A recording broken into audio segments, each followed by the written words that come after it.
அனைவருக்கும் அடியனின் பணிவான வணக்கங்கள். போன வீடியோவை பார்த்த வரைக்கும் நம்ம வந்து 2, 6, 10ங்கிற பாவமும் 3, 7, 11ங்கிற பாவம் கிட்டத்தட்ட சம பலத்தோடு தான். அதாவது இங்கே 2, 6, 10ங்கிறது பொருளாதாரத்துக்கு நல்லது அப்படிங்கிறதால அதுதான் மனிதனுடைய வாழ்க்கைக்கு உயர்ந்தது அப்படின்னு நம்ம சொல்ல முடியாது. ஏன்னா அதில் ரிஸ்க் ஃபேக்டரும் அதிகம். ஆனால் 3, 7, 11 ஒரு ரிஸ்க்கும் இல்லை. ஆனால் பட் கிட்டத்தட்ட அந்த 2, 6, 10 கெடுக்காமல் இருக்குது. இங்கே ரொம்ப அதான் முக்கியம். 2, 6, 10ங்கிற விஷயத்தை, அதாவது 3, 7, 11க்குடைய பிளானட் வந்து தொடர்புடைய பிளானட் வந்து ஒருத்தருக்கு லக்ன உபநட்சத்திரம் 3, 7, 11. இது என்ன மீனிங் நான் சொல்லிடுறேன். இந்த பாவம்னா அதாவது பெரும்பாலான பாவங்கள் நம்முடைய ஜாதகத்தில் 3, 7, 11 தொடர்பு கொண்டா நல்லதா, இப்படி கூட புரிஞ்சிக்கலாம். இதை 3, 7, 11 தொடர்பு கொண்டா சிறப்பாக, பெரும்பாலான பாவங்கள் 2, 6, 10 தொடர்பு கொண்டா சிறப்பா, அல்லது பெரும்பாலான கிரகங்கள் 3, 7, 11 தொடர்பு கொண்டா சிறப்பா, பெரும்பாலான கிரகங்கள் 2, 6, 10 தொடர்பு கொண்டா சிறப்பா அப்படின்ற மாதிரி புரிஞ்சிக்கலாம். அதாவது ஒரு ஜாதகத்தில் எல்லார் ஜாதகத்திலையும் வெறும் 3, 7, 11 வராது, அல்லது 2, 6, 10 வராது. எல்லாம் கலந்த மாதிரி தான் வரும். இதில் என்னென்னு பார்த்தீங்கன்னா, ஒரு ஜாதகத்தில் லக்ன பாவம், 2ஆம் பாவம், 7ஆம் பாவம், 10ஆம் பாவம், 6ஆம் பாவம், இந்த மாதிரி நிலையான பாவங்கள் ப்ளஸ் அவருடைய தொழில் என்னவோ அந்த தொழிலுக்குண்டான பாவங்கள், அந்த பாவங்கள். இப்போ கம்ப்யூட்டர் துறைனா 3, 9, மெக்கானிக்கல் இன்ஜினியர்னால் 4, 10, இந்த மாதிரி ஒவ்வொரு துறைக்கும் சில பாவங்கள்.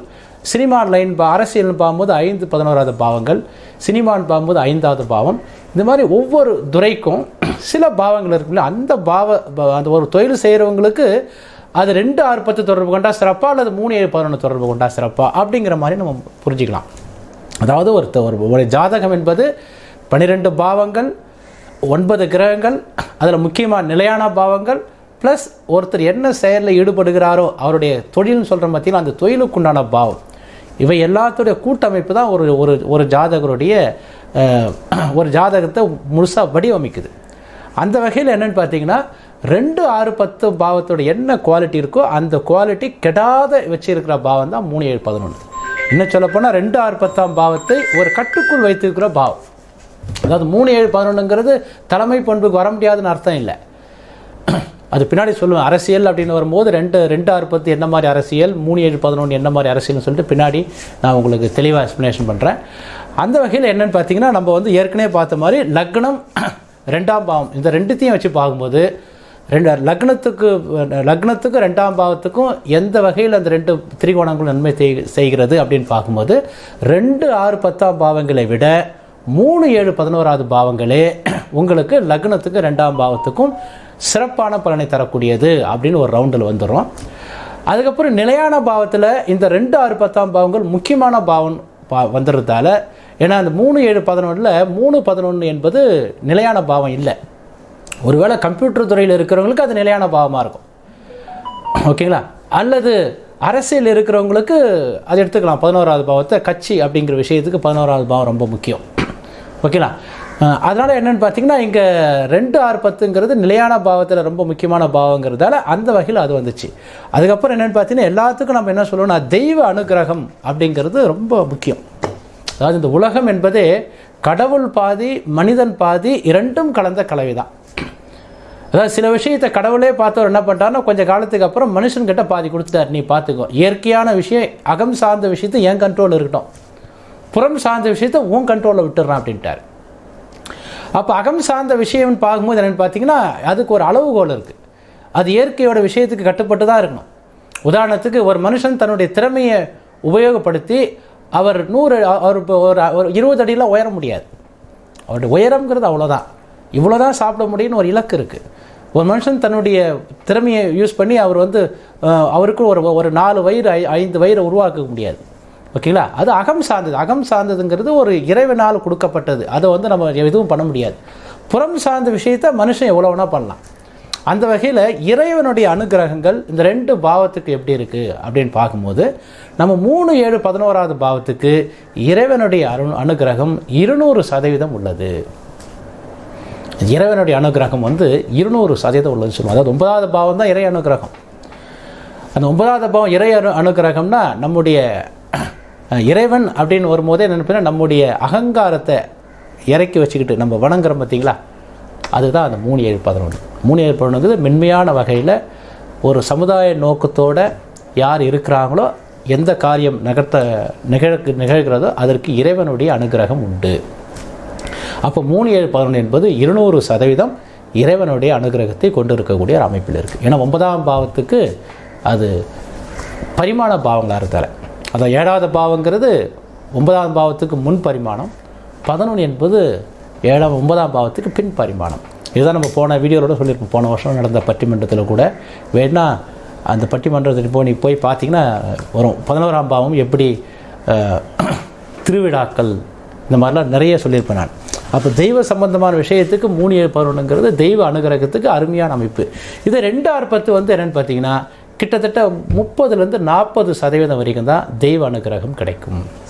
ஏன்னா 2 6 10ங்கிறது புறம் சார்ந்த பாவமாக போயிடுறதால, அங்கே புறம் சார்ந்த எப்பவுமே புறம் சார்ந்த விஷயத்துக்கு மனிதனுடைய முயற்சிக்கு தான் அதிகமான பங்களிப்பு, தெய்வத்தோட அனுகிரகம் கம்மி தான். அப்போ தெய்வ அனுகிரகம் என்பது புறம் சார்ந்த விஷயத்துக்கு கம்மி தான். இப்போ நீங்கள் உடனே சொல்லிடலாம், அப்போ 3 7 11 தானே நல்லா இருக்கணும் உடனே சொல்ல வேண்டிய அவசியம் இல்லை. இந்த ரவுண்டில் பார்த்தீங்கன்னா தெய்வ அனுகிரகம் உங்களுக்கு 2 6 10 விட 3 7 11 தான் இருக்குது. அப்போ நம்ம இப்போ வரைக்கும் 3 செக்ஷன் பார்த்தோம். லக்னத்துக்கு 2ஆம் பாவம் அப்படின்னு பார்க்கும்போது 3 7 11 2 6 10 விட மேலே போயிடுச்சு. நிலையான பாவம்னு பார்க்கும்போது உங்களுக்கு 2 6 10 தான் 3 7 11 விட டாப்பாக இருக்குது. ஆனால் தெய்வ அனுகிரகம்னு பார்க்கும்போது 3 7 11 தான் இங்கே 2 6 10 விட சிறப்பாக இருக்குது. அப்போ அந்த 3 டெஸ்ட்டில் பார்த்தீங்கன்னா 3க்கு 2 அப்படிங்கிற வகையில் 3 7 11 தான் இங்கே வந்து சிறப்பாக உள்ளது தனி மனித வாழ்க்கைக்கு அப்படின்னு எடுத்துக்கிறோம். ஓகேங்களா? இப்போ நம்ம என்ன பண்ணுறோம், தனி மனித வாழ்க்கைங்கிறது இந்த கண்ணோட்டத்தோட மட்டும் பார்த்தா போதுமா, இன்னும் நிறைய இருக்கான்னு பார்த்தீங்கன்னா இன்னும் நிறைய இருக்குது. நம்ம என்னென்னு பார்த்தீங்கன்னா ஒரு மனிதனுடைய செயல்பாடுகள் என்பது ஒரு மனிதன் தன்னை இனிமேல் சொல்லக்கூடிய பாயிண்ட் தான் ரொம்ப முக்கியம். ஒரு மனிதன் மற்றவங்க மாதிரியே தான் இருக்குன்னு நினைப்பானா அல்லது மற்றவர்களை விட மேலே போகணும்னு நினைப்பானா? இது பொதுவாக நம்ம என்ன பண்ணிப்போம், ஒரு இயற்கையாகவே இந்த மனித நாகரிகம் தோன்ற காலகட்டத்திலிருந்து தன்னை விட வலிமையானவனை தான் என்ன பண்ணுவானா தலைவனாக ஏற்றுக்குவாங்க. தன்னை விட ரொம்ப வலிமையானவன், தன்னால் முடியாது, அப்போ தன்னை விட ரொம்ப வலிமையானவனை தான் தலைவனாக ஏற்றுக்கொள்ளக்கூடிய பண்பு கிட்டத்தட்ட 3000 வருஷத்துக்கு முன்னாடியே அது மனிதருக்குள்ளே வந்தது. அந்த வகையில் வெற்றியாளர்கள் அப்படிங்கிறவங்க எப்படி இருக்காங்கன்னா சராசரி மனிதர்கள் மாதிரி அவர்கள் இருப்பதில்லை. அவர்களுக்கு தெய்வ அனுகிரகம் இருப்பதில்லை. தெய்வ அனுகிரகம் இருக்குது, எவ்வளோ அது சொன்ன பார்த்தீங்களா, 30லேருந்து 40% தெய்வ அனுகிரகம். மீதி எல்லாமே தன்னுடைய சுய முயற்சியால் தான் அவங்க வந்து வராங்க. அப்போ என்னென்னு பார்த்தீங்கன்னா ஒரு மனிதன் மற்றவரை தன் கட்டுப்பாட்டில் வைத்திருக்க வேண்டும், மற்றவர்களை விட தான் சிறந்து விளங்க வேண்டும் அப்படின்னு சொல்லும்போது என்னென்னு பார்த்தீங்கன்னா எல்லாரும் போகிற வழியில் போகாமல் அவன் தனக்குன்னு ஒரு வழியை கண்டுபிடிக்கும் போது எல்லாரும் போகிற வழிங்கிறது 7வது வீடு. நம்ம 7வது பாவங்கிறது நம்ம ஏற்கனவே சொல்லிட்டோம் இல்லையா, 7வது பாவங்கிறது ஒரு ஜென்ரல், அதாவது 7வது பாவம் 3 7 11ங்கிறது இப்படி சொல்லிக்கலாம். 3 7 11 நம்ம என்ன சொல்லலாம்னு பார்த்தீங்கன்னா அதாவது ஜென்ரல் அப்படின்னு சொல்லுவோம். ஜென்ரல் அல்லது எக்கனாமிக் அல்லது ஒர்த் அப்படின்னு சொல்லலாம். ஒரு பொருள் வாங்குகிறோம், ஒரு பொருள் வந்து எக்கனாமிக்காக இருக்குது அல்லது ஒர்த்தாக இருக்குது அப்படின்னா எல்லோரும் வாங்குவாங்க அதை. ஆனால் ஒரு பொருள் வந்து ப்ரீமியமாக இருக்குது, ப்ரீமியம்னா உயர் மதிப்புன்னு சொல்கிற பார்த்தீங்களா, ப்ரீமியம் உங்களுக்கு புரிகிற மாதிரி சொல்கிறதுனா ஒரு ட்ரெயினில் போகிறோம், ஒரு ட்ரெயினில் போகும்போது பார்த்திங்கன்னா அன்ரிசர்வேஷன் அப்படிங்கிறது 8 12ன்னு வச்சுக்கோங்க. ரிசர்வேஷனில் நம்ம போகக்கூடிய ரிசர்வேஷன் தான், ஆனால் பார்த்திங்கன்னா ஏசி இல்லை அப்படிங்கிறது உங்களுக்கு எக்கனாமிக்காக இருக்குது. ஏன்னா உதாரணத்துக்கு சென்னையிலேருந்து கோயம்புத்தூர் போகிறதுக்கு உங்களுக்கு நான் ஏசியில் ஸ்லீப்பர் கிளாஸில் பார்த்தீங்கன்னா அநேகமாக 300 ரூபா வாங்குவாங்கன்னு நினைக்கிறேன், எனக்கு சரியாக தெரியல, என்னோட ஏசியிலே போகிறதில்ல தெரியல. ஏசி கம்பார்ட்மெண்ட் பார்க்கும்போது ஒரு 850 ரூபா 1000 ரூபா, அது வந்தே பாத்திரத்தில் போனால் 1500 வருது கோயம்புத்தூருக்கு. அப்போ அதுதான் ப்ரீமியம் சொல்கிறோம். இப்போது பொதுவான மக்கள் எதை அதிகமாக விரும்புகிறாங்கன்னு பார்த்தீங்கன்னா பொதுமக்கள் வந்து அதிகமாக விரும்புகிறது பார்த்தீங்கன்னா அந்த எக்கனாமிக் அப்படிங்கிற கான்செப்ட் தான். இந்த ப்ரீமியம் அப்படிங்கிற கான்செப்டை விரும்புகிறவங்க ரொம்ப கம்மி தான். ஓகேங்களா? அப்போ நீங்கள் எக்கனாமிக் கேட்டகரியில் இருக்கிறீங்களா அல்லது ப்ரீமியம் கேட்டகரியில் இருக்கீங்களான்னு ஒருத்தர் நம்ம கேட்கும்போது எல்லோரும் என்ன எதிர்பார்ப்பாங்க, எக்கனாமிக் கேட்டகரியில் இருக்க தான் விரும்புவாங்க. உங்களுக்கு புரிகிற மாதிரி சொல்லணுன்னா இப்போ ஒரு குழந்தை வந்து 10th முடிச்சுட்டு +1 +2 போகுது. +1 +2 வந்து குரூப் இருக்குது. அதாவது பார்த்திங்கன்னா மேக்ஸு சயின்ஸ் ரெண்டும் இருக்கிற குரூப் ஒன்று பியூர் சயின்ஸ் இருக்கிற குரூப் ஒன்று, இன்னொன்று தேர்டு குரூப்புன்னு சொல்லுவோம். தேர்டு குரூப்னால் அதை பிகாம் போகிறதுக்காக, அதாவது காமர்ஸ் படிக்கிற குரூப்பு. எது ரொம்ப கஷ்டம்னு பார்த்தீங்கன்னா இந்த மேக்ஸு சயின்ஸ் இருக்கிற குரூப்பு ரொம்ப கஷ்டம். மேக்ஸுன்னு வந்துட்டாவே கொஞ்சம் கஷ்டம்தான்.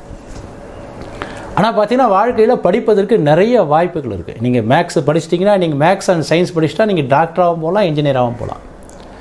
ரெண்டாவது பார்த்தீங்கன்னா நீங்கள் மேக்ஸ் படிச்சிட்டிங்கன்னா நீங்கள் கம்ப்யூட்டர் சயின்ஸ் போகிறதுக்கோ அல்லது வேறு எக்ஸாம், இந்த ஜேஇன்னு சொல்கிறாங்க பார்த்தீங்கன்னா, அந்த எக்ஸாம் எழுதுறதுக்கோ இன்னும் நிறைய வாய்ப்புகளாக இருக்கும்.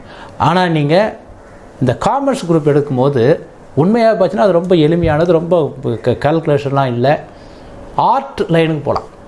பிஏ, எம்ஏ, பிகாம் இதெல்லாம் போகலாம். நீங்கள் பார்த்தீங்கன்னா தெரியும், இந்த பிஏ படிக்கிறவங்களோ அல்லது மருத்துவத்துறையில் படிக்கிறவங்களோ பார்த்தீங்கன்னா ரொம்ப கஷ்டப்படணும். மருத்துவத்துறையெல்லாம் வந்து பார்த்தீங்கன்னா ரொம்ப கஷ்டப்பட்டு 5 வருடங்கள் எம்பிபிஎஸ் படிச்சுட்டு அப்புறம் எம்எஸ் படிக்கணும், அப்புறம் எம்டி படிக்கணும். இது மாதிரி நிறைய சொல்லுவாங்க. ஆக்சுவலாக அந்த அளவுக்கு கஷ்டப்பட்டு லைஃப்பில் முன்னேறன்னு பார்க்கும்போது அங்கே அதிகமான ஒரு ஸ்ட்ரெஸ் உருவாக்குறது இயல்பு தான். ஆனால் அவங்க வந்து வாழ்க்கையில் வெற்றியாளராக வராங்க. இதே நீங்கள் சாதாரண பிகாம் படிச்சுட்டு நீங்கள் போகலாம். பிகாம் படிச்சுட்டு போகும்போது அதிலையும் உயர்னா சிஏ படிக்கும்போது ரொம்ப கஷ்டப்படணும். சிஏ இல்லாமல் அப்படியே நீங்கள் பிகாம், எம்காம் அப்படியே படிக்கும்போது பார்த்தீங்கன்னா நீங்கள் லைஃப்பை வந்து நல்லா என்ஜாய் பண்ணலாம். ஆனால் 10ஓட 11 தான் இருக்க மாதிரி ஆகிடும். அப்போ 10ஓட 11 இருக்கிற அமைப்புங்கிறது உங்கள் எல்லாரும் வந்து நம்ம வந்து அதை விரும்ப போகிறது. 10ஓட 11 யாரும் விரும்புவாங்க? தான் வந்து உயர்ந்த நிலைக்கு வரணும் தான் நல்லா விரும்புவாங்க. சரி, அப்போ வந்து இந்த 3, 7, 11 10ஓட 11 பார்த்தீங்கன்னா அப்படியும் இல்லை. ஆக்சுவலாக அதாவது 3, 7, 11 என்பது நம்முடைய கடின உழைப்பு இல்லாமல் கொஞ்சம் கிரியேட்டிவிட்டி வழியாக போகும்போது பார்த்திங்கன்னா அது வந்து அதிர்ஷ்டம் அப்படிங்கிற ஒரு விஷயமும் அங்கே இருக்கணும், வேணும். அதை நம்ம என்ன துறை எடுக்கணும்னு பார்க்கணும். ஏற்கனவே சொன்ன மாதிரி இந்த தொழில் வாய்ப்புகள் அப்படின்னு பார்க்கும்போது அகம் சார்ந்த துறை, புறம் சார்ந்த துறைன்னு நான் 2 பிரிவு பிடிச்சேன் இல்லைங்களா? கிட்டத்தட்ட 70% தொழில் வாய்ப்புகள் வந்து புறம் சார்ந்த துறையில் தான் இருக்குது. அகம் சார்ந்த துறையில் 30% வாய்ப்புகள் தான் இருக்குது. ஓகேங்களா? அதேமாரி ஒரு மனுஷன் நல்லா, அதாவது அகம் சார்ந்த துறையில் கூட ஒருத்தர் சிறப்பாக இருக்கிறாருன்னா, இந்த 3, 7, 11 யார் யாருக்கெல்லாம் சிறப்பாக இருக்குன்னா, அரசியல், சினிமா, கம்ப்யூட்டர், இந்த மாதிரி மென்மையான விரல்களுக்கு வேலை தரக்கூடிய வேலை, அதாவது ஒரு ஆளுமைப்படுத்தக்கூடிய நிலைக்கு வராது. சினிமா துறையில் போனால் ஒரு ப்ரொடியூசர் ஆக முடியாது, ஒரு டைரக்டர் ஆக முடியாது, ஆனால் நடிகராக இருக்கலாம். நடிகர் என்பதுக்கு 3, 7, 11 சிறப்பாக இருக்கும் 2010 விட. ஆனால் 2010 பார்த்தீங்கன்னா குறுகிய காலத்தில், அதாவது 100 படம் நடக்கிற, அதாவது 2010 என்னென்னு பார்த்தீங்கன்னா குறைவான செயலாக இருந்தாலும் கூட அது வந்து அதிகமான வெற்றியை கொடுக்கும். அதாவது 3, 7, 11 வலுத்து இருக்கிறவங்க அவங்க வருஷத்துக்கு பார்த்தீங்கன்னா 4 படம் 5 படம், உதாரணத்துக்கு ஒரு 50 வயசுக்குள்ளே அவங்க 200 படம் நடிச்சிருவாங்க. ஆனால் 2, 6, 10 5வது பாவம் 2, 6, 10 தொடர்பு கொள்றவங்க என்னென்னு பார்த்தீங்கன்னா டோட்டலாகவே ஒரு 20 இல்லை 30 படம் தான் நடிச்சிருப்பாங்க. ஆனால் அதில் வந்து பார்த்தீங்கன்னா கிட்டத்தட்ட 90% அவங்க வந்து கமர்ஷியல் ரீதியாக சக்ஸஸ் ஆகிருப்பாங்க. இதுதான் அந்த 2, 6, 10. அப்போது மனிதர்கள் என்ன பண்ணுறாங்கன்னா, ஒரு செயல் அப்படின்னா அந்த செயலுக்கு உண்டான வெற்றி அது எப்படி நிர்ணயிக்கப்படுதுன்னா, நம்ம உண்மையை சொல்லலாம், அது பொருளாதாரத்தின் வழியாக தான் நிர்ணயிக்கப்படுது. அதாவது வெற்றியாளர்களை பொறுத்த வரைக்கும் அவர்கள் அணுகும் விதம் வந்து பார்த்திங்கன்னா சாதாரண மனிதர்களை விட வேறுபட்டதாக தான் இருக்குது. ஆக்சுவலாக உதாரணத்துக்கு நீங்கள் பார்த்தீங்கன்னா அந்த காலத்திலே அலெக்சாண்டர், நமக்கு தெரியும், கிமு 4ஆம் நூற்றாண்டில் கிட்டத்தட்ட கிரேக்க நாட்டிலேருந்து வந்து எகிப்து மற்றும் கிட்டத்தட்ட இந்தியா வரைக்கும் வந்தார்னு கேள்விப்பட்டிருக்கேன். கிமு 4ஆம் நூற்றாண்டு 2500 வருஷத்துக்கு முன்னாடி, 2450 வருஷத்துக்கு முன்னாடி மிகப்பெரிய ஒரு நம்ம எல்லாராலையும் அறியப்பட்ட நபர். அப்புறம் செங்கிஸ்கான் கிட்டத்தட்ட 13ஆவது நூற்றாண்டில் மங்கோலிய பேரரசர் நிறைய பேர், ரொம்ப ஒரு சர்வாதிகாரி அப்படிங்கிற ஒரு நபர் பேர் எடுத்தவர், பெரிய பேரரசை உருவாக்கியவர். அப்புறம் நெப்போலியன் 18ஆவது நூற்றாண்டில்.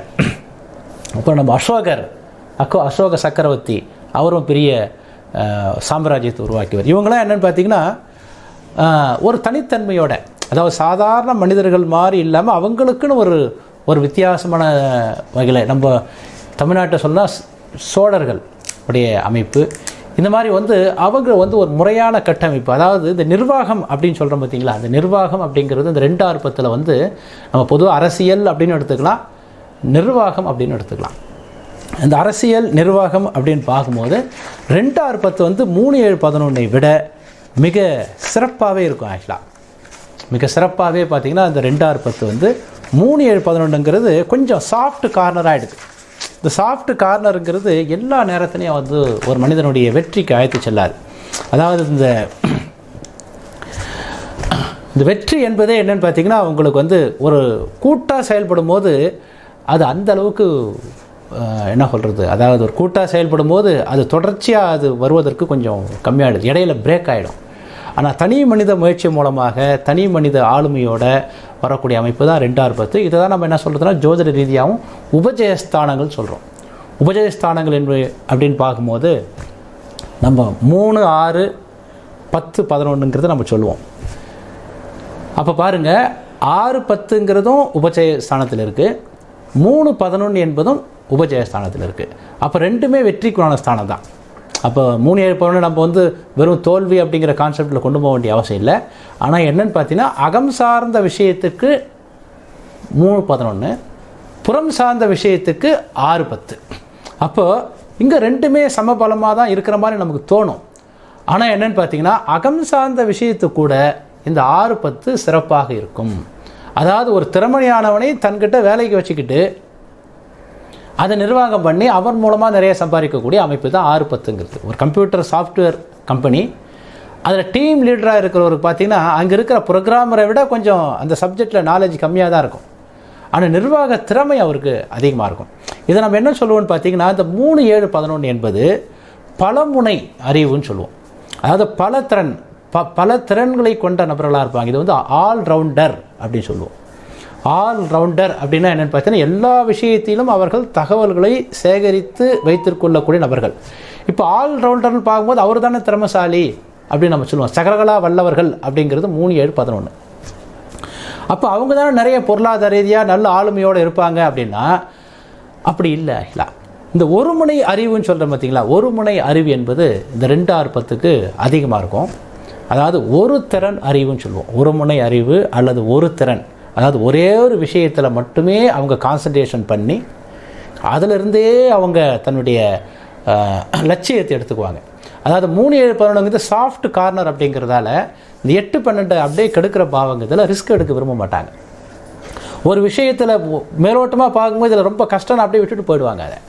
ஆனால் 2 6 10ங்கிறது அதில் கடினமாக இருந்தாலும் கூட அந்த போராட்ட குணங்கள் ரொம்ப அதிகமாக இருக்கிறதால ஒரு முனை அறிவுன்னு சொல்கிறேன். ஒரு முனை அறிவுனா வேறு என்னுடைய லட்சியம் இதுதான், இதுதான் என்னுடைய டார்கெட், இதுக்காக நான் என்ன ஒன்றா பண்ணுவேன் அப்படின்னு சொல்கிறாங்க பார்த்தீங்களா, அதுதான் அந்த 6 10 அப்படின்னு சொல்லக்கூடிய அமைப்பு. அப்போ உபஜயஸ்தானங்கள்னு பார்க்கும்போது 3 6 10 11 அப்படின்னு பார்க்கும்போது இந்த 3 7 11க்கு தெய்வ அனுகிரகம் இருக்கிறதால அப்பப்போ கொஞ்சம் வெற்றி கிடைச்சிரும். குறிப்பாக அகம் சார்ந்த துறையில் இருக்கிறவங்களுக்கு 3 7 11 நல்லாவே இருக்கும், அதில் அந்த மாற்று கருத்து இல்லை. ஆனால் புறம் சார்ந்த துறையில் 3 7 11 போனாங்கன்னா சிறப்பாக இருக்க முடியாது. ஆனால் 2 6 10 புறம் சார்ந்த துறையில் போனாங்கன்னா ரொம்ப சிறப்பாக இருப்பாங்க. அகம் சார்ந்த துறையில் வந்தாலும் கூட அங்கே தன்னுடைய திறமை கம்மியாக இருந்தாலும் கூட தன்னுடைய ஆளுமை மூலமாக அவர்கள் அதை சரிப்படுத்தி கொள்வார்கள். அதாவது என்னன்னு பார்த்தீங்கன்னா அந்த ரிஸ்க் எடுக்கக்கூடிய அமைப்பு என்பது இங்கே அதிகமாக இருக்கும். இதை நம்ம என்ன சொல்லுவார்னா நம்முடைய தெய்வ புலவர் திருவள்ளுவரும் சொல்லியிருக்கார். என்ன சொல்லியிருக்காருன்னா தெய்வத்தான் ஆகாதெனினும் முயற்சி தன் மெய் வருத்த கூலி தரும். அதாவது ஒரு மனிதன் ஒரு விஷயத்தை கையாளுறாங்க, அதிர்ஷ்டம் அது தெய்வ அனுகிரகங்கிறது அதிர்ஷ்டம் சொல்கிறது. அதிர்ஷ்டம் இல்லாமல் இருந்தாலும் கூட, அதிர்ஷ்டம் அவருக்கு வாய்ப்பு கிடைக்கவில்லை என்றாலும் கூட திரும்ப திரும்ப திரும்ப முயற்சி பண்ணிக்கிட்டே இருந்தார்னு என்னென்னு பார்த்தீங்கன்னா தெய்வமே என்ன ஆகுனா அவனுக்கு கிடைக்கக்கூடிய துரதிர்ஷ்டத்தை விலக்கி விட்டுவிடும். அதில் அவங்க மாஸ்டர் ஆயிடுறாங்க.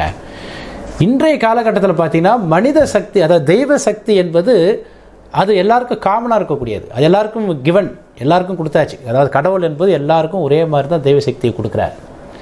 ஆனால் மனித சக்தியை அதிகமாக உபயோகப்படுத்த நபர்கள், அதாவது தன்னுடைய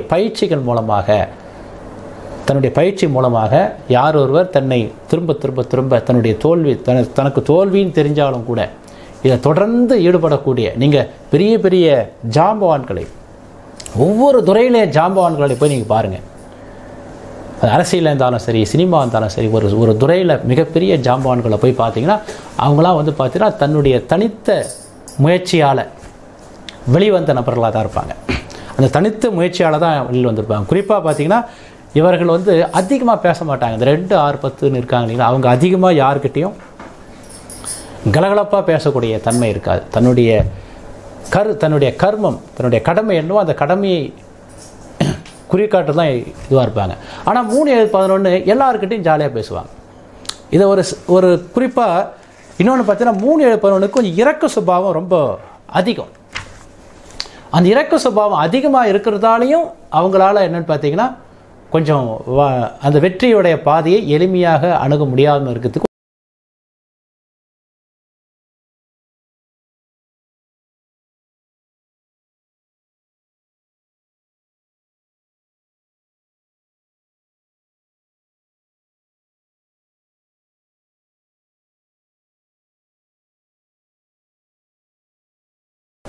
அதாவது இந்த ஒருமுனை அறிவுன்னு சொல்கிறோம் பார்த்தீங்களா, அந்த ஒருமுனை அறிவு என்பது என்னன்னு பார்த்தீங்கன்னா தன்னுடைய இலக்கு என்னவோ அந்த இலக்கை சராசரியாக கணித்து வேறு எதன் மீது அவங்களுக்கு அவங்க நோக்கம் இல்லை. இது ஒரு உதாரணத்தை சொல்லணும்னு பார்த்தீங்கன்னா மகாபாரதத்தில் பயிற்சி எல்லாம் முடிஞ்சிட்ட பிறகு துரோணாச்சாரியார் ஒரு போட்டி வைக்கிறார். அந்த போட்டி என்னன்னு பார்த்தீங்கன்னா ஒரு மரத்தில் ஒரு குருவி, ஒரு மரத்தாலான ஒரு குருவியை வச்சுட்டாராங்க. வச்சுட்டு அந்த குருவியோட கண்ணை வந்து ஷூட் பண்ணணும் அப்படின்ட்டு எல்லார்கிட்டையும் வில்லு கொடுத்துட்டு கேட்குறாரு. முதல்ல தர்மர் வராரு. தர்மர் தான் பெரியவருங்கிறதால அவரை முறைப்படி அவரை கூப்பிட்டு, தம்பி நீ அந்த குருவியை ஷூட் பண்ணுப்பா அப்படின்றார். உடனே தர்மர் அந்த அம்பு எடுக்கிறாரு. அம்பு எடுத்தோடனே அவர் என்ன பண்ணாருன்னா பார்த்துட்டு முதல்ல பார்க்குறாரு. அந்த குருவியோட ஷூட் பண்ணலான்னு பார்க்கும்போது அவர் பக்கத்துலேயே ஒரு அந்த குருவி கூடு ஒன்று இருக்குது. அதாவது துரோணாச்சாரியார் வச்சுக்கிற குருவி வந்து மரத்தாலான குருவி மாதிரி ஒரு பொம்மை. அந்த பொம்மையோட கண்ணை ஷூட் பண்ணணும், இதான் இலக்கு. ஆனால் தர்மர் என்ன பண்ணார்னா அதை பார்த்த உடனே அவர் பக்கத்துலேயே அந்த ஒரு குருவி கூண்டு இருக்குது. அந்த குருவி கூண்டு பார்த்த உடனே அவருக்கு என்னாச்சுன்னா, ஐயா நான் ஒருவேளை என்னுடைய குறி தவறுச்சுன்னா அந்த குருவி கூண்டு மேலே நான் வந்து ஷூட் பண்ணிட்டுனா அந்த கூண்டு இதுவாகிடும், அந்த குருவியை நான் சாவச்சு மாதிரி ஆகிடும், அங்கே இருக்கிற முட்டைகள்லாம் இதுவாகிடும், அந்த செயலை நான் செய்ய மாட்டேன்னு அவர் போட்டியிலேருந்து விலகிடுறார். ஆனால் அர்ஜுனன் என்ன பண்ணுறாருன்னா தைரியமாக அதை எடுத்து மற்றவங்கெல்லாம் இதை பழமொழியே இது துரோணாச்சாரியா கேட்பார், உங்களுக்கு என்ன தெரியுது, மரம் தெரியுதா, கிளை தெரியுதான்னு சொல்லும்போது நம்ம தர்மர் வந்து எல்லாத்தையும் பார்த்துட்டு இதெல்லாம் பார்த்துட்டு அவர் போட்டியில் கலந்துக்கல. ஏன்னா தவறுதலான அடித்து நான் அதை ஷூட் பண்ணிட்டேன்னா அது வந்து அந்த குருவி மேலே பட்டு அது வந்து இறந்துச்சுன்னா அப்புறம் என்னுடைய வெற்றியை விட அங்கே வந்து பொது நலம் தான் முக்கியம். இதுதான் 3, 7, 11. நம்முடைய வெற்றியை விட இந்த வெற்றியால் யாரும் பாதிக்கக்கூடாது அப்படின்ற எண்ணம் இருக்கக்கூடிய அமைப்பு தான் இந்த 3, 7, 11. அதாவது ரொம்ப நல்லவங்கன்னு சொல்ல வரேன். ரொம்ப நல்லவங்கிறது வேற, நல்லவர்கள் என்பது வேற, வல்லவர்கள் என்பது வேற. நல்லவர்களும் வெற்றி பெறுகிறார்கள், வல்லவர்களும் வெற்றி பெறுகிறார்கள். நல்லவர்கள் பெறக்கூடிய வெற்றிக்கு இறைவனுடைய அனுகிரகம் உண்டு, நல்லவர்கள் பெறக்கூடிய வெற்றிக்கு அவருடைய சொந்த முயற்சி தான் அப்படின்றது தான் என்னுடைய கருத்து. ஜோதிட ரீதியாக நான் சொல்கிறேன்.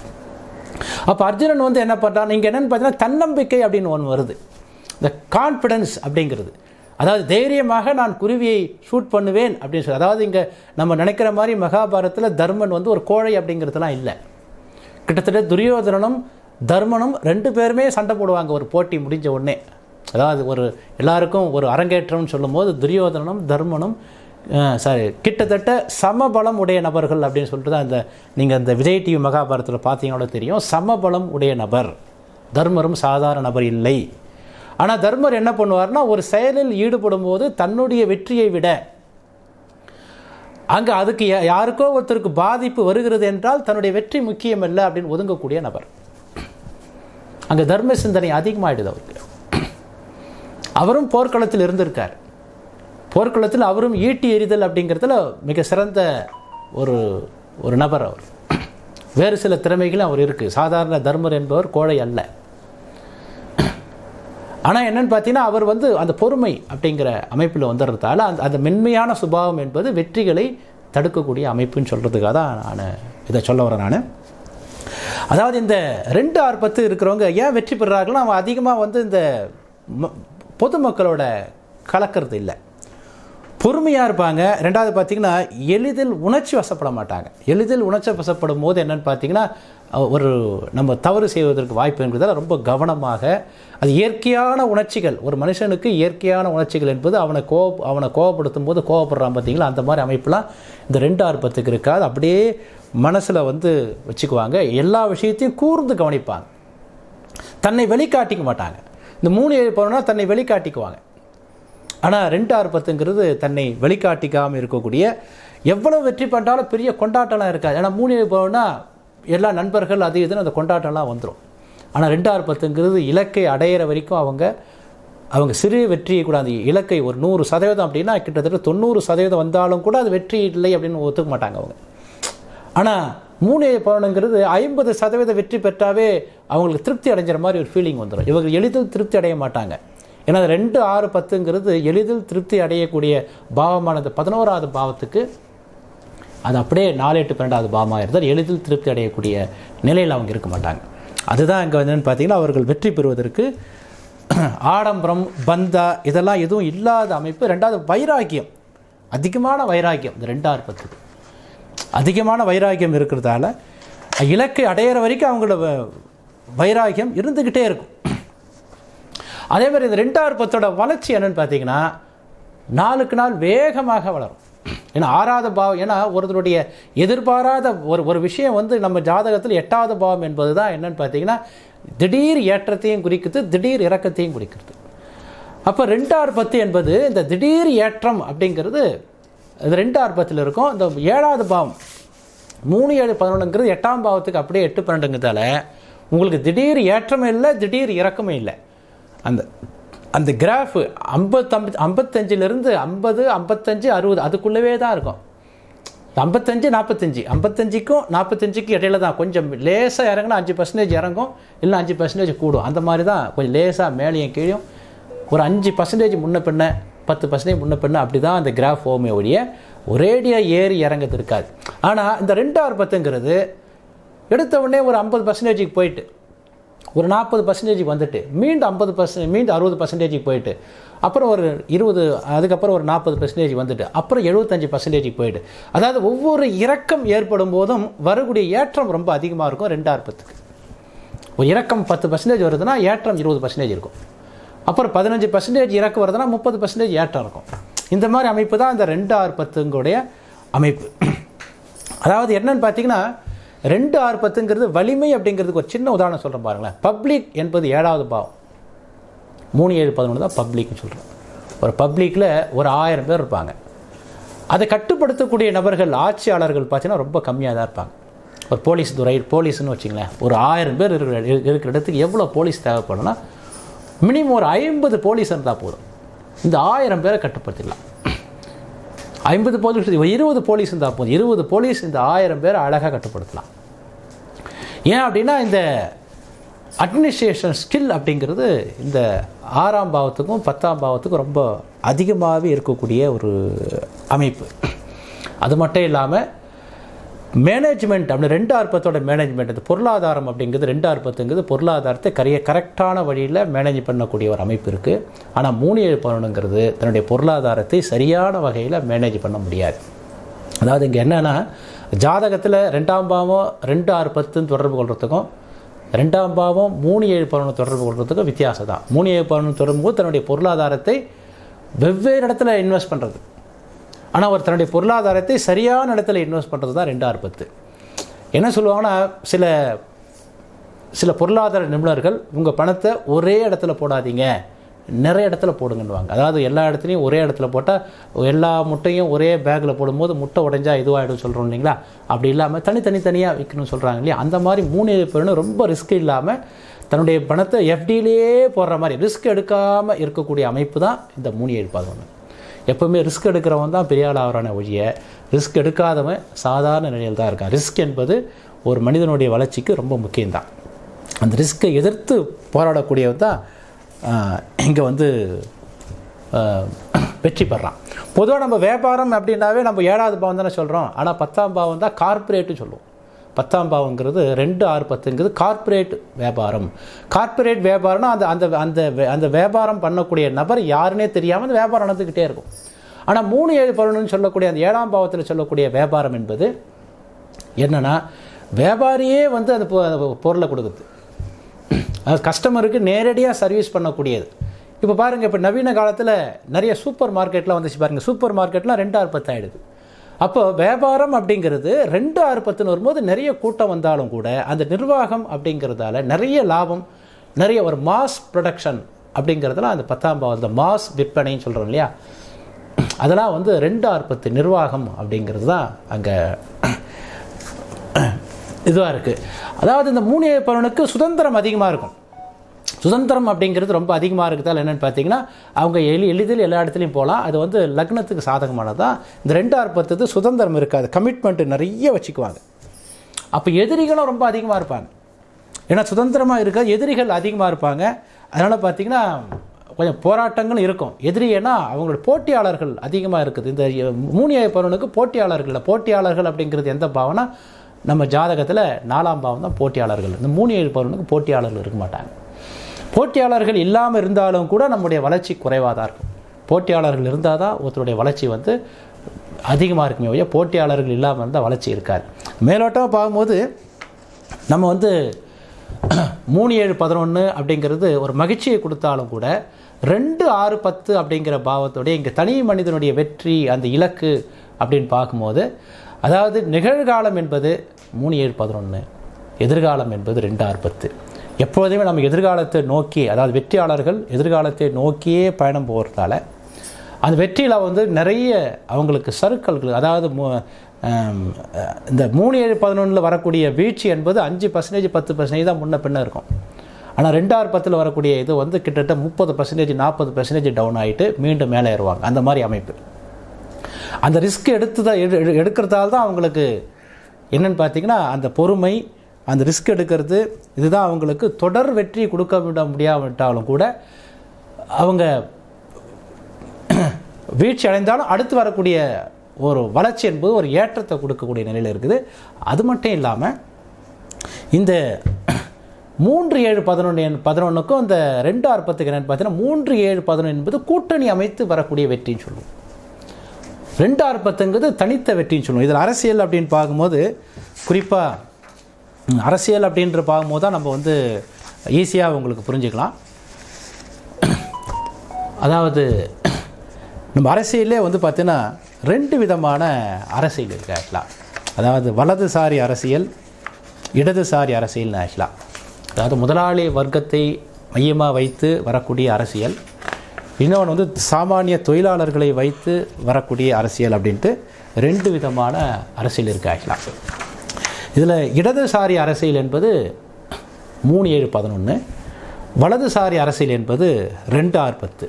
அதாவது இந்த நாட்டினுடைய சொத்துக்கள் சமூகத்தின் கையில் இருக்க வேண்டும் அப்படிங்கிறது இடதுசாரி அரசியல். அதை புரிந்து கொள்வதுக்காக சொல்கிறேன். இதில் முன்ன பின்ன கொஞ்சம் தவறு இருக்கலாம். எனக்கு தெரிஞ்ச கருத்தை ஜோதிட ரீதியாக நான் சொல்கிறேன். நான் அதாவது அதை எல்லோரும் இந்நாட்டு மன்னர்கள் அப்படிங்கிறது இடதுசாரி அரசியல். ஆனால் நாட்டினுடைய சொத்துக்கள் முதலாளிகள் கையில் தான் இருக்க வேண்டும் அப்படிங்கிறது வலதுசாரி அரசியல். இப்படி ரெண்டுத்தையும் நீங்கள் பார்க்கும்போது வலதுசாரி அரசியல் ஒரு சரியில்லை அப்படின்ற மாதிரி தோணினாலும் கூட நிர்வாகம் பண்ணுறது ஈஸி. உங்களுக்கு புரிகிற மாதிரி சொல்கிற பாருங்களேன். இப்போது ஒருத்தருக்கு 500 கோடி கடன் தேவை. ஒரு பெரிய நிறுவனம் பேங்க்கில் போயிட்டு 500 கோடி கேட்குறாரு, டக்குன்னு கொடுத்துட்டாரு, ஒரே இதில் முடிஞ்சு போயிடுது. ஆனால் ஒரு சாதாரண விவசாயிக்கு 2 லட்சம் வேணும் அப்படின்னா இந்த 500 கோடி கொடுக்கறதுக்கு அந்த பேங்க்கில் எவ்வளோ கிளைண்ட்டை தேட வேண்டியிருக்கு. அது நிறைய கிளைண்ட்டு போனால் தான் அந்த 500 கோடி தர முடியும். ஆனால் ஒரே ஆள் வாங்கிட்டு போகிறாரு இல்லையா 500 கோடியை. அப்போ நிர்வாகம் பண்ணுறது எளிது. அப்போ நிர்வாகத்துக்கு எளிதுன்னு ஆகிடுது. இந்த 500 கோடி ஒரே ஆள் வாங்கிட்டு போகும்போது ஈஸியாக அது நிர்வாகம் பண்ணிடலாம். ஓகேங்களா. ஆனால் ஒவ்வொரு நபர்கிட்டையா வாங்கி பண்ணுறது இது கஷ்டம். அதனால் நிர்வாகம் என்பது முதலாளித்துவம் சம்பந்தமான வகையில் போகும்போது அது சிறப்பாக, அந்த நிர்வாகம் சிறப்பாக அமைகிறது. ஆனால் தொழிலாளர்கள் ரீதியாக, அதாவது இடதுசாரி அரசியல்னு சொல்கிறோம் பார்த்தீங்களா, இதை நம்ம என்ன சொல்லுவோம்னா தனி உடைமை ஆட்சி, தனி உடைமை கட்சி, பொது உடைமை கட்சி அப்படின்னு சொல்லுவோம். ஆக்சுவலாக தனித்த மனிதனை முன்னிறுத்தி செய்யக்கூடிய ஒரு அரசியல். பொதுவாக ஒரு 10 பேர் 15 பேர் ஒரு டீமாக செய்து செய்யக்கூடிய அரசியல். இப்போ நம்ம தமிழ்நாடுன்னு எடுக்கும்போது தமிழ்நாட்டில் கிட்டத்தட்ட இந்தியாவில் கிட்டத்தட்ட 500-600 கட்சிகள் இருந்தாலும் கூட கிட்டத்தட்ட 90% அரசியல் உங்களுக்கு வலதுசாரி அரசியல் தான். இடதுசாரி அரசியல்லாம் பெரிய அளவுக்கு ஜெயிக்க மாட்டேங்குது. காரணம் என்னென்னு பார்த்தீங்கன்னா, அவங்க மக்கள் நலன் அப்படின்னு இருந்தாலும் கூட அங்கே நிர்வாகம் பண்ண முடியல. ஏன்னா நிர்வாகத்துக்கு ஏற்கனவே சொன்ன மாதிரி அந்த முதலாளிகள் இல்லாத, ஏன்னா 2-6-10ங்கிறது அது கர்மஸ்தானம். அங்கே முதலாளிகளுடைய தயவு இல்லாமல் பண்ண முடியாது. அது முதலாளிகள் என்பவர்கள் வந்து என்னென்னு பார்த்தீங்கன்னா, அவர்கள் வந்து ஒரு நிர்வாகத்தை ரொம்ப டோட்டலாக அந்த அரசாங்கத்தை நிர்வாகம் பண்ணுறது ரொம்ப ஈஸி. அப்போது டோட்டலாக அந்த நிர்வாகத்தை அதுதான் ப்ரைவேட் மயம் சொல்லிட்டு நம்ம பொதுத்துறை அப்படிங்கிறது கொஞ்சம் கொஞ்சமாக தனியார் துறையை நோக்கி நகரத்துக்கு காரணம் என்னென்னா, பொதுத்துறையில் பார்த்திங்கன்னா மக்களுக்கு சேவை செய்ய வேண்டிய ஒரு சூழல் வந்துடுது. ஆனால் தனியார் துறைன்னு பார்க்கும்போது அரசாங்கத்துக்கு அதுக்குண்டான டேக்ஸ் வாங்கிக்கிறாங்க. ஓகேங்களா, அரசாங்கம் அதனுடைய டேக்ஸ் வாங்கிக்கிறதால ஈஸியாக போகுது. அந்த வகையில் அரசியல் என்பது என்னென்னு பார்த்தீங்கன்னா, உங்களுக்கு இந்த மாதிரி அரசியல் தான். அரசியல் என்பது என்னென்னு பார்த்தீங்கன்னா, இந்த வர்க்க ரீதியான, அதாவது மேல்தட்டு மக்கள்னு சொல்லக்கூடிய பிராமணர், சத்திரியர், அதாவது நம்ம வர்ணாசிரமத்தில் 4 வர்ணாசிரமம் சொல்கிறோம் இல்லையா, அந்த 4 வர்ணாசிரமத்தில் 1, 5, 9, 1, 2, 6, 10 இது மேல்தட்டு அரசியலை வைத்து செய்யக்கூடிய அரசியல் என்பது வலதுசாரி அரசியல். 3, 7, 11, 4, 8, 12 செய்யக்கூடிய அந்த சமூகத்தை, அந்த வர்ணாசிரமத்தை வைத்து செய்யக்கூடியது இடதுசாரி அரசியல். அப்போ இடதுசாரி அரசியலா வலதுசாரி அரசியலான்னு பார்க்கும்போது, வலதுசாரி அரசியல் வந்து நிறைய கட்டுப்பாடுகளை, அதாவது என்னென்னு பார்த்தீங்கன்னா, வலதுசாரி அரசியலை பொறுத்த வரைக்கும் அவங்க பழமை வாய்ந்தவர்கள். அதனால் என்னென்னு பார்த்தீங்கன்னா, வர்க்க ரீதியாக அங்கே பிரபுக்கள், உயர்குடி மக்கள், ஆன்மீகவாதிகள் இவர்களை வைத்து தான் அவங்க வந்து பண்ணுறாங்க. அதாக குறுகிய காலத்திலே, அதாவது இயற்கை வளங்கள்னு சொல்லக்கூடிய ஒரு நாட்டினுடைய வளங்களை முதலாளிகளுக்கு சலுகை விலையில் அப்படியே கொடுத்துட்டு அதை அவர்களே நிர்வாகம் பண்ணால் நிறைய தொழில் வளர்ச்சி வரும், இந்த மாதிரி டெவலப் ஆகும் அப்படிங்கிற விஷயத்தை சொல்லி அவர்களுக்கு கொடுத்து, அவர்களை நிர்வாகம் வைத்து அவர்களுக்கு கொடுத்து, நாம் இப்போ அதானி அம்பானிலாம் சொல்கிறோம் இல்லையா, அந்த மாதிரி பண்ணக்கூடிய அரசியல் வந்து வலதுசாரி அரசியல். அதுதான் 2-6-10. அந்த நிர்வாகம் தான் சிறப்பாக இருக்குது. ஆனால் அதே நேரத்தில் என்னென்னு பார்த்தீங்கன்னா, அந்த நிர்வாகத்தை, அதாவது இந்த மாதிரி நிர்வாகம் பண்ணும்போது ஒரு குறுகிய நபர்கள் தான் பலனடைகிறாங்க. ஆனால் அந்த குறுகிய நபர்களை பலனடையக்கூடிய நபர்களை விளம்பரப்படுத்தி அதை பெரிய ப்ரொபகண்டா பண்ணி இந்த மாதிரி அரசியல் தான் சிறப்பு அப்படின்னு சொல்லக்கூடிய வல்லமை அவர்களுக்கு இருக்குது. ரெண்டாவது, அவர்கள் பொதுமக்களை வந்து நேராக பார்க்க மாட்டாங்க. 3, 7, 11ங்கிறதுக்கு அப்படியே 2-6-10 12ஆம் பாவம் அதில் பப்ளிசிட்டியை பார்க்காம, ஏற்கனவே நான் சொன்னேன் பார்த்தீங்களா, 2-6-10 அப்படிங்கிற விஷயத்தில் சூரியன் வந்து எங்கேயுமே வரலன்னு சொல்கிறேன் பாருங்க. சூரியன் அப்படிங்கிறது எங்கேயுமே வராமல், அதை 2-6-10 பாவங்களை சூரியன் ஆட்சி உச்சமோ நீச்சமோ எதுவும் இல்லாமல் இருக்குது பாருங்கள். ஆனால் 3, 7, 11ங்கிற காலப்புருஷ தத்துவத்தின் அடிப்படையில் இருக்கிறது சூரியன் நீச்சமாக போயிட்டு சனி வந்து உச்சமாக போகுது இல்லையா. அப்போ அடித்தட்டு மக்களை நோக்கி பொதுநலன் சார்ந்த அரசியல் அவ்வப்போது இருப்பது உண்டு. ஆனால் என்னென்னு பார்த்தீங்கன்னா, அந்த அரசியல் என்பது, அந்த நிர்வாகத்திறன் என்பது உங்களுக்கு ரொம்ப ஒரு மென்மையான போக்கோடு வரும்போது அங்கே பெரிய அளவுக்கு அது சக்ஸஸ் ஆக மாட்டேங்குது. மென்மையான போக்கில் வரும்போது அதில் நிறைய சிக்கல்கள், நிறைய பிரச்சனைகள். இதுதான் நம்ம என்ன சொல்கிறோன்னா, அந்த காலத்திலேயே நம்முடைய அஸ்த சாஸ்திரம், அதாவது நம்ம சாணக்கியர் எழுதின இதுலேயே சாம பேத தண்டம் அப்படின்னு ஒரு கான்செப்ட் ஒன்று சொல்லுவார். ஒரு 4 கான்செப்ட் சொல்லுவார், சாம பேத தண்டம் அப்படின்ட்டு. அதை வச்சுக்கிட்டு தான் என்னென்னு பார்த்தீங்கன்னா, அதாவது சாமம்னா ஒருத்தரை போயிட்டு ஒரு எதிரியோ அல்லது நம்ம ஆட்சியில் வந்து நமக்கு எதிராக யாரோ ஒரு விஷயத்தை கிளப்புறார் அப்படின்னா அவரை போயிட்டு பொறுமையாக அவர்கிட்ட அணுகக்கூடியது தான் இந்த சாமம் அப்படிங்கிறது. அதுக்கப்புறம் பேதம்னா என்னென்னு பார்த்தீங்கன்னா, அவர்களுக்குள்ள ஒரு பிரிவினையை உண்டு பண்ணி அவர்களை சண்டை போட விட்டு அதை எதிர்க்கட்சிகளை பிரித்து அவர்களுக்குள்ள சண்டையை மூட்டி விட்டுட்டு பண்ணுறது தான் பேதம் அப்படிங்கிறது. அப்புறம் தானம்னு சொல்லுவோம். தானம்னா ஒரு பொருளை லஞ்சமாக கொடுத்து, முதல்ல வந்து சாமம், அப்புறம் தானம், அப்புறம் பேதம். தானம்னா ஒரு பொருளை கொடுத்து லஞ்சமாக கொடுத்து அவன் வாயை அடைக்கிறது. கடைசியாக தான் என்னென்னு பார்த்தீங்கன்னா, இந்த பேதம்ங்கிறது எதிர்க்கட்சிகளை அவர்களுக்குள்ள ஒரு போராளிகளை அவர்களுக்குள்ள ஒரு சண்டையை மூட்டி அவங்கள பிரித்து விடுறது, அவங்களுக்குள்ளேயே சண்டை மூட்டுறது. 4வது தான் தண்டம் சொல்லுவோம். தண்டம்னா தண்டனை, அதாவது எதிரிகளை அவர்களுக்கு தண்டனை கொடுக்குது. இதில் 4 செக்ஷனில் ஒரு செக்ஷன் சாமம்னா ஒரு பேச்சுவார்த்தை மூலமாக அவர்களை சரி பண்ணிவிட்டு அதோட முடிஞ்சு போகுது. அதுக்கு வரலன்னா அடுத்து பணம் தானம், 3வது பேதம், 4வது தண்டனை.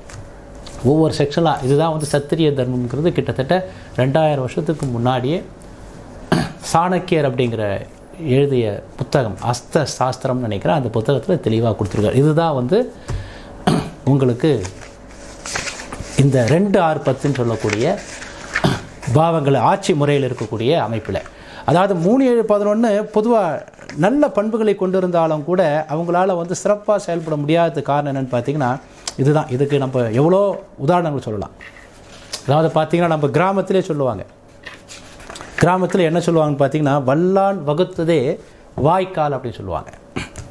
ஒரு வல்லவன் என்ன சொல்கிறானோ அதுதான் வந்து அங்கே, அதாவது இந்த தண்ணி வந்து சீறி பாய்ந்து போகும்போது வல்லான் அந்த அவனால் தான் கட்டுப்படுத்த முடியும் அப்படின்ற மாதிரி மீனிங். வாய்க்கால்னா அந்த தண்ணி போகக்கூடிய பாதையை அடைக்கக்கூடியது. அதான் வல்லால் வகுத்ததே வாய்க்கால் அப்படின்வாங்க. அதான் மீனிங் நினைக்கிறேன், அது கிராமத்தில் இருக்கிறவங்க தெரிவாங்க. அதாவது ஒரு பெரிய ஆள் என்ன சொல்கிறானோ அவன் சொல்லக்கூடிய பிரகாரம் தான் நடக்கும் அப்படின்ற மாதிரி சொல்லுவாங்க. ஆற்றல் மிகுந்தவர்கள் என்பவர்கள் ஜாதி வழியாவோ பணம் வழியாவோ ஆளுமை திறன் மிக்கவங்களால் தான் அது சிறப்பாக செயல்படுகிறது. அந்த வகையில் அதுக்கப்புறம் தான் என்னென்னு பார்த்தீங்கன்னா உங்களுக்கு ஒரு பழமொழி சொல்லுவாங்க, அதிகாரி வீட்டு கோழி முட்டை குடியானவனின் வீட்டு அம்மியை உடைக்கும் அப்படின்வாங்க. இது ஒரு கிராமத்து பழமொழி. கோழி முட்டைங்கிறதே பலவீனமானது, ஆனால் அதிகாரி வீட்டு கோழி முட்டை குடியானவன், அதாவது ஒரு சாதாரண ஒரு குடிசையில் இருக்கிறவனுடைய வீட்டு அம்மியை உடைக்கும் சொல்லுவாங்க. அந்த வகையில் இந்த 2, 6, 10 என்பது அதாவது இதை சொல்கிறதுக்கு காரணம் என்ன, புரிந்து கொள்வதற்காக வலதுசாரி இடதுசாரி அப்படிங்கிற கான்செப்ட் நான் சொல்கிறேன். அதாவது கடவுள்கள்லேயே இந்த கான்செப்ட் இருக்குது, ஒரு காமெடியாக கூட இருக்கும், ஆனால் நிதர்சனமான உண்மை. இடதுசாரி அரசியலை முன்னெடுத்து செல்பவர் நம்முடைய சிவபெருமான், வலதுசாரி விஷயத்தை முன்னெடுத்து செல்பவர் மகாவிஷ்ணு.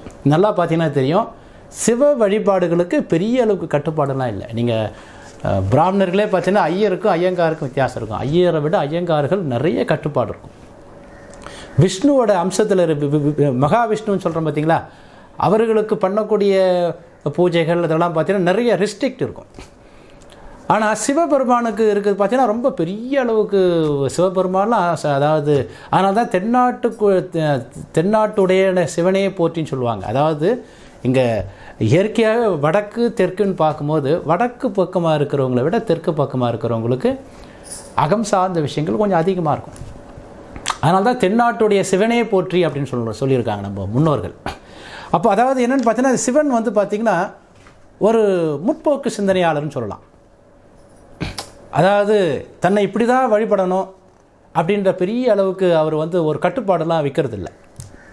2வது எல்லாருக்கும், இன்னும் சொல்லப்போனால் சூத்திரர்கள்னு சொல்லக்கூடிய அசுரர்களுக்கு நிறைய வரங்களை தானமாக கொடுப்பவர் தான் நம்ம சிவபெருமான். ஆனால் இதை அப்படியே எதிர்க்கிறவர் தான் நம்ம விஷ்ணு. நீங்கள் பாருங்கள், விஷ்ணு ஒவ்வொரு அவதாரத்திலையும் சிவபெருமானால் யாரெல்லாம் வர வாங்கினாங்களோ அவர்களை தண்டிக்கக்கூடிய நபராக இருக்கார்.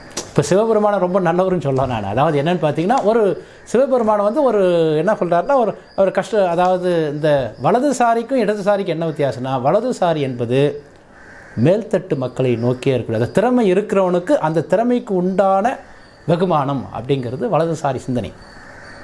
இடதுசாரி சிந்தனைங்கிறது எல்லா மனிதர்களும் சமமானவர்கள் அப்படிங்கிறது. ஆனால் நிர்வாகம் பார்க்கும்போது அப்படி நடத்த முடியுமா? எல்லா மனிதர்களும் சமமானவர்களா? ஒவ்வொருத்தருக்கும் ஒரு திறமை இருக்கு இல்லையா? ஒவ்வொரு திறமைக்கு தகுந்த மாதிரி தானே அங்கே அவர்களுக்கு பதவி கொடுக்க முடியும். அந்த வகையில் நிர்வாகம் என்பது இந்த 3, 7, 11ங்கிறது அனைவரையும் சமமாக மதிப்பது. ஏன்னா இறைவன் வந்து அப்படி தான் மதிக்கிறார். இறைவன் அப்படிங்கிறது அப்படி தான் இருக்கிறார். இறைவன் வந்து அனைவரையும் சமமாக தான் மதிக்கிறார். அதனால தான் இறைவனில் விட நம்ம என்ன சொல்கிறோன்னா, இறைவனில் சிவன் தான் முதல்வர்னு சொல்கிறோம், அதுக்கப்புறம் தான் விஷ்ணு. அப்போ சிவனுடைய தன்மை வந்து இடதுசாரி கொள்கை, ஆனால் விஷ்ணுவோட தன்மை வந்து வலதுசாரி கொள்கை இது மாதிரி தான் இருக்கும். ஏன்னா அவர் என்ன பண்ணுறாரு, மீண்டும் ஒவ்வொரு அவதாரத்தையும், இன்னும் சொல்லப்போனால் சிவபெருமான் பெண்களுக்கு சம உரிமை கொடுத்துருக்கார். தன்னில் பாதியை கொடுத்துருக்கார். ஏன்னா பொதுவாக இந்த 3 7 11 என்பது ஈஸியாக மனைவியை தனக்கு சமமாக பாவிக்கக்கூடிய நபர்களாக தான் இருப்பாங்க. ஏன்னா மன வாழ்க்கை அப்படிங்கிறது 3 7 11க்கு நல்லாவே இருக்கும். 2 6 10க்கு அவ்வளோ சிறப்பாக இருக்காது. அந்த வகையில் கடவுள் அப்படின்னு பார்க்கும்போது சிவபெருமான், விஷ்ணு, இது 2 தான் கடவுள்னு சொல்கிறோம் நம்ம பொதுவாக. மற்ற அது எல்லாரும் இந்துக்கள் ஏற்றுக்கொள்ளக்கூடிய கடவுள் இல்லை. முருகன், விநாயகர்லாம் அந்தந்த ஸ்டேட்டுக்கு தகுந்த மாதிரி மாறும். அப்போ பெரிய கடவுள்னு சொல்லும் போது அங்கேயே என்னென்னு பார்த்தீங்கன்னா, நம்ம ஆக்சுவலாக வந்து சிவன் அப்படிங்கிறத நம்ம என்ன சொல்கிறோம், ஒற்றைப்படை பாவம் சொல்கிறோம். விஷ்ணு என்பது இரட்டைப்படை பாவம். ஏன்னா விஷ்ணு என்பது பொருள் சார்ந்து தான் இருக்கிறார். இப்போ திருப்பதிக்கு போகிறது எதுக்காக? பணம் கொடுக்க தானே போகிறோம். பணக்கார கடவுள்னே பேர் இல்லையா அதுக்கு? அதனால் பெரும்பாலான இடதுசாரி குணங்களை சிவபெருமான் அப்படியே வச்சுக்கிறார். நான் புரிந்து கொள்றதுக்காக சொல்கிறேன், நம்ம கடவுளை வந்து படிக்கணுங்கிறதுலாம் இல்லை. அப்போ என்னென்னு பார்த்தீங்கன்னா, இப்போ சிவன் பெரியவரா விஷ்ணு பெரியவரான்னு பார்த்தீங்கன்னா, நம்ம எல்லாரும் ஏற்றுக்கொண்டது சிவனை, விஷ்ணுவை விட சிவன் தான் பெரியதுன்னு ஒத்துக்கிறோம். ஆனால் காரியத்தில் வெற்றியாளராக, ஏன்னா சிவன் வந்து ஒரு விஷயத்தை பண்ணிவிட்டு அப்புறம் இதை பண்ணிட்டேன் நான், ஏன்னா உணர்ச்சி வசப்பட்டு பண்ணிடுறார், ரொம்ப நல்லவன் பண்ணிடுறார். ஆனால் விஷ்ணு தான் அதை சரி பண்ணுறார். அந்த மாதிரி தான் என்னென்னு பார்த்தீங்கன்னா 3 7 11 அப்படின்ற பாவங்கள் உணர்ச்சிகள் அதிகமாக இருப்பதால், ஏன்னா உணர்ச்சிகள் அதிகமாக இருக்கிற நபர்கள், அதாவது ரொம்ப நல்லவங்க, வெற்றியாளராக தேடுவது கஷ்டம். ஏன்னா அவர்கள் தன்னுடைய திறமையை என்ன பண்ணுறாங்கன்னா, போராட்ட குணம் அவங்களுக்கு குறைவாக இருக்கும். ரொம்ப நல்லவர்களுக்கு போராட்ட குணம் ரொம்ப கம்மியாக இருக்கும் ஃபஸ்ட்டு. 2வது, மற்றவர்களை வந்து துன்புறுத்தக்கூடிய எண்ணமோ மற்றவர்களை இன்சல்ட் பண்ணக்கூடிய குணமோ அவங்களுக்கு இருக்காது. அதனால் என்னென்னு பார்த்தீங்கன்னா, வெற்றி என்பது அவர்களுக்கு 2 6 10 விட கொஞ்சம் குறைவாக தான் இருக்கும். அந்த வகையில் அது மட்டும் இல்லாமல் நம்ம பார்த்திங்கன்னா தெரியும், நம்ம உடல் உறுப்புலேயே நீங்கள் பார்த்தீங்கன்னா தெரியும், 2 6 10ங்கிறது ஜீரண மண்டலம் சொல்லுவோம். நம்ம 2னா வாய், 6னா வயிறு, 10னா கல்லீரல், மண்ணீரல், சிறுகுடல் எல்லாம் வரது. அப்போ 2 6 10 ஜீரண மண்டலம். 3 7 11 என்பது உங்களுக்கு நரம்பு மண்டலம் சொல்லுவோம். நரம்பு மண்டலம் உடம்புல எல்லா பகுதியிலும் இருக்குது ஆக்சுவலாக. ஆனால் இந்த ஜீரண மண்டலத்திற்கும் நரம்பு மண்டலத்துக்கு என்ன வித்தியாசம்னா, ஒரு முள்ளோ அல்லது ஏதோ ஒரு பொருளோ நமக்கு குத்தும் போதோ அல்லது ஏதோ ஒரு வலி வரும்போது நரம்புகள் எல்லாமே வேலை செய்யும். ஓகேங்களா? தொடர்ந்துலாம் வேலை செய்கிறது. அது நரம்பு மண்டலம்ங்கிறது தொடர்ந்துலாம் வேலை செய்யலை. ஆனால் நரம்பு மண்டலம் வேலை செய்கிறதால தான் நமக்கு யூரின் கரெக்டாக யூரின் வரணுன்ற உணர்ச்சி, மலம் வரணுன்ற உணர்ச்சி, வலின்ற உணர்ச்சி, இன்பம்ங்கிற உணர்ச்சி, இது எல்லாம் நரம்பு மண்டலத்தை சார்ந்திருக்கு. ஆனால் 2 6 10ங்கிற அந்த ஜீரண மண்டலம் இருந்தால் தான் இதுக்கு எல்லாத்துக்கும் போயிட்டு நம்ம அந்த சக்தி, அந்த உடம்பில் உள்ள சக்தின்னு சொல்கிறோம் பார்த்தீங்களா, அந்த சக்தி என்பது அங்கே கிடைக்குது. அந்த வகையில் நம்ம சீர்தூக்கி பார்க்கும்போது 3 7 11 உங்களுக்கு தனி மனித வாழ்க்கைக்கு 2 6 10ஐ விட கொஞ்சம் பலம் குறைந்தது என்பது தான் அடியனுடைய கருத்து. ஆனால் அதே நேரத்தில் அகம் சார்ந்த துறையில் இருக்கிறவங்கள, அதாவது வாழ்க்கையோட முன்பகுதியிலையும் கடைசி பகுதியிலையும் 3 7 11 இருக்கிறவங்களும் ரொம்ப நல்லது. ஒரு ஜாதகம் வெற்றியாளர் அப்படிங்கிறதுக்கு என்னென்னு பார்த்தீங்கன்னா, ஏதோ ஒரு வகையில் அவர் ஜாதகத்தில் லக்ன பாவமோ அல்லது அவர் செய்யக்கூடிய தொழிலுக்கு சாதகமான அவர் செய்யக்கூடிய தொழில் என்னவோ அந்த தொழிலுக்கு உண்டான பாவம். உதாரணத்துக்கு மெக்கானிக்கல் இன்ஜினியர்னா 4வது வீடு, கம்ப்யூட்டர் இன்ஜினியர்னா 3வது வீடு, சாஃப்ட்வேர் இன்ஜினியர்னா 3 9வது வீடு, மருத்துவத்துறைனா 6வது வீடு, போலீஸ் துறைனா 8வது. இந்த மாதிரி ஒருத்தர் என்ன துறையில் இருக்கிறாரோ அந்த துறைக்கு உண்டான பாவம் 6வது வீட்டையோ அல்லது 10வது வீட்டையோ தொடர்பு கொண்டால்தான் அவர்கள் வெற்றியாளராக திகழ முடியும்.